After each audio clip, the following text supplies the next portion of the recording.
Josh, you're facing Kenny Pickett, rookie making his debut. Just tell us a little bit about your debut on the road for the first time and those experiences as a rookie.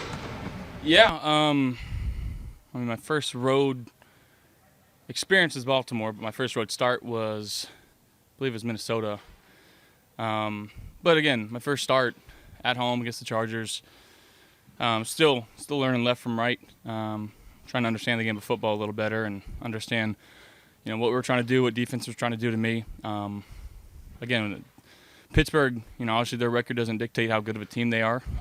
They had some ball hawks in the secondary on defense. Up front, they're stout. I know they're missing a major piece, but they're still being very productive. They're getting to the quarterback, forcing a lot of turnovers. So we got to be on top of our game, making sure that we're sticking to our base rules and trying to put our best foot forward. Obviously in protection and in our game plan, whether it's running or passing the ball, we just got to go out there and execute and try to win a football game. Time you've faced the Steelers in your career, Mike's been there the whole time, Mike Tomlin, that is. How much have they changed defensively, or do they rely on their same basic defensive principles? I think last year they switched it up. Obviously, played them first game of the year. Expecting them to do something, they didn't really do it. They've been known for blitzing, and they're, Mike Tomlin, he's one of the best coaches in the league, and he's always got his team ready to play football games. Last year they switched it up on us and gave us something that we hadn't really seen, didn't really practice for. We had to make some adjustments in the game. By then it was a little too late. So again, just trying to go with the flow of the game, understand what they're trying to do. At the end of the day, do us, try to execute the best we can.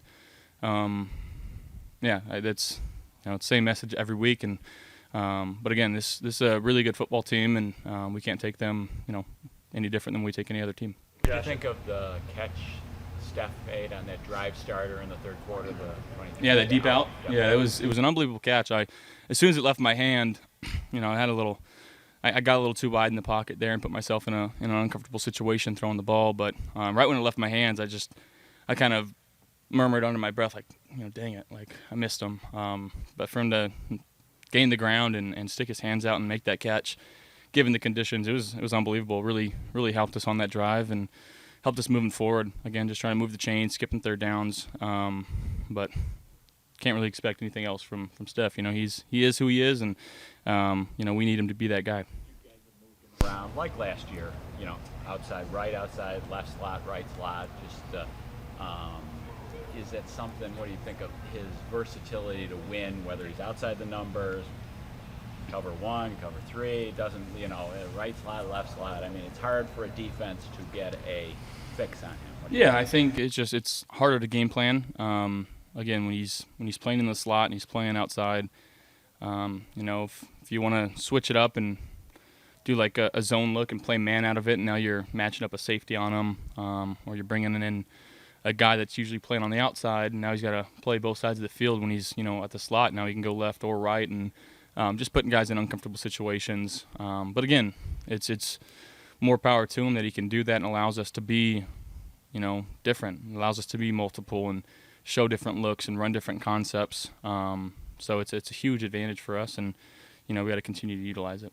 Josh, it's been a bit of a slow start for James Cook here. As a leader, as a captain, do you say anything, do anything to just kind of encourage him and let him know that, hey, there's going to be a time when we need you? Yeah, I mean, he knows that. He understands, what we expect out of him, what we know we're going to get out of him. We're 4 games into the season, his rookie season. There's no need to really say anything. He's going about his business and doing things the right way, continuing to dive into the playbook. And, when his number's going to be called, he'll be ready for it. I know it's not the start that he probably would have wanted for himself, but we've got 2 other guys there, and Zach and Motor, that are playing really well too, and they do things the right way. So them continuing to coach up James, as well as having a guy like Duke in the building, who's played in a lot of games, and I appreciate what he's done for that running back room and the leadership qualities that he's been showing. It's been special. Not too often you get a guy that he's not on the active roster, but still continuing to take that role upon himself and have a role and help this team win football games. So it's been really cool to see. You guys have started 58 players. That's the second most in the NFL. What does that say about this team to still be 3-1, knowing that you guys have been able to shuffle guys in now? Yeah, I mean, the trust that we have in the guys in the locker room and on our roster. Kudos to our front office and our coaching staff for having these guys ready to play, and ultimately just trying to gel and mesh with these guys. Obviously, you want to be as consistent as you can in that aspect, but injuries happen, things happen. That's the nature of the business that we play in. But again, guys have been able to step up, and when you've got good leaders on the team that we have, offense, defense, and special teams, just bringing those guys along and letting them know we got each other's backs. Going out there and playing free and trusting the game plan and just playing without a conscience. Josh, you as far as the defense concerned, Coach Flores, you played against him twice down in Miami. Now he's on that Steelers staff. Have you seen anything in film that kind of reminds you of a Coach Flores defense out there? I think it's a little bit of a different scheme, but again, I think, especially with Minka back there, like the things that they're able to do and be interchangeable, him kind of being nosy in some of these underneath routes, but he's on the same page with the corner. Like as soon as he dives down, that corner's going over the top and trying to fill that void where he's coming from, and he's been able to, force a lot of mistakes and interceptions that way. They're a high effort, high intensity defense that they've got a lot of motors, especially on that front. And I know I talked about that earlier, but them being as productive as they've been, that speaks a lot about the guys in that locker room too, and their coaching staff having those guys ready to go each and every week. And again, it's the Pittsburgh Steelers we're talking about. Like again, they've been a very good team for a very long time, and it's no secret to why the coaching staff that they've got in place there and continuing to develop those players. It's been it's not fun to watch on defense, knowing how multiple and how many different things they can do and show you. So, like I said, just making sure, we'll get in film work this week and try to get all of our keys and trust our base rules at the end of the day. I want to go back to last week for a second, and the pick by Jordan set you up at the 20 instead of the 2. So, just in general, how much does that open your playbook and allow you to do some things, especially late in the game when you have to try and protect and drive down for a win? Yeah, philosophically, it's a huge difference. From the 3-yard line, you're backed up, and really backed up situational football says, you need 1 first down to be able to flip the field, in terms of a punt. It's 17 extra yards on, a first down, almost 2 first downs worth of yards there that now we don't have to deal with backed up where you've got the end line behind you, safety, a hold, whatever the case may be. Now you can it really opened up our entire playbook, allowing us to do whatever we wanted to call. We still had 3 timeouts, so we could still run the ball if we wanted to. Check downs were viable. It was a huge play, and again, seeing the effort that Poe had on that play, and it's again no secret why he was AFC Defensive Player of the Week or Player of the Week. Because of just the effort and the attitude that he had and the mindset that he had, in the last couple weeks, being kind of battling some injuries here or there, but being our captain when we needed him the most. Khalil had 2 big catches for you guys the other day. Say it again? Khalil had 2 big catches for you guys the other day, and obviously you're dealing with a banged-up wide receiver room. What does his skill set bring your offense? Obviously, understanding a very small sample set. Again, I've got so much faith in him. I know he's really only had a little bit of game action, but the trust that I have in him, it's way up there. Knowing that he's going to be in the right spot, he knows multiple roles. He can play the Z, he can play the F.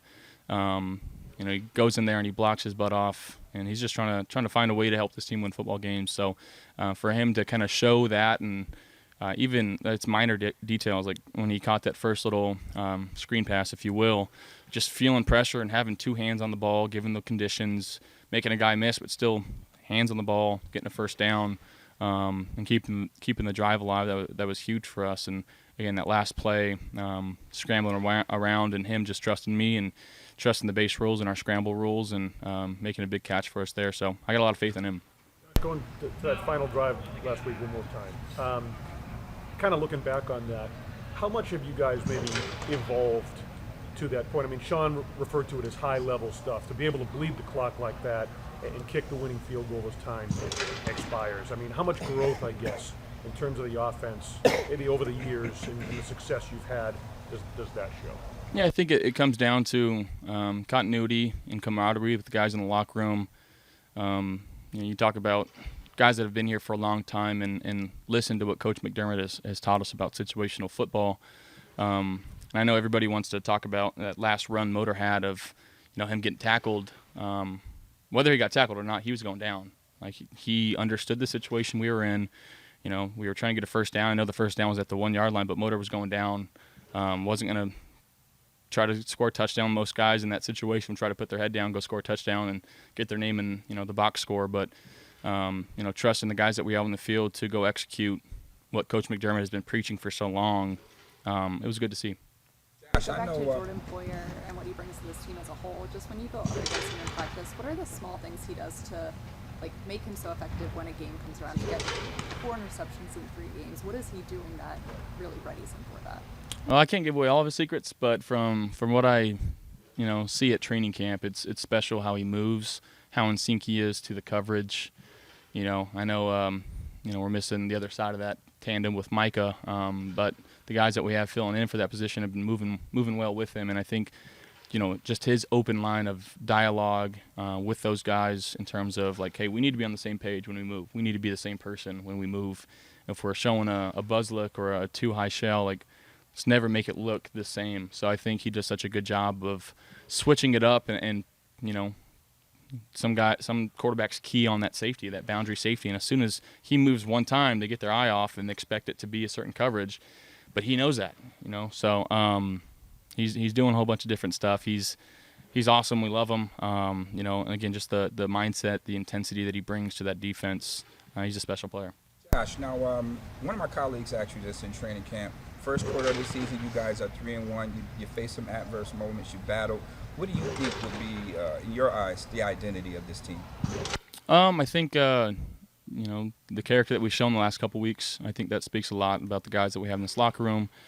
And again, just a team that's willing to do whatever it takes to win football games. Whether it's throwing a lot, running a lot, putting our trust in each other, and just playing for each other at the end of the day.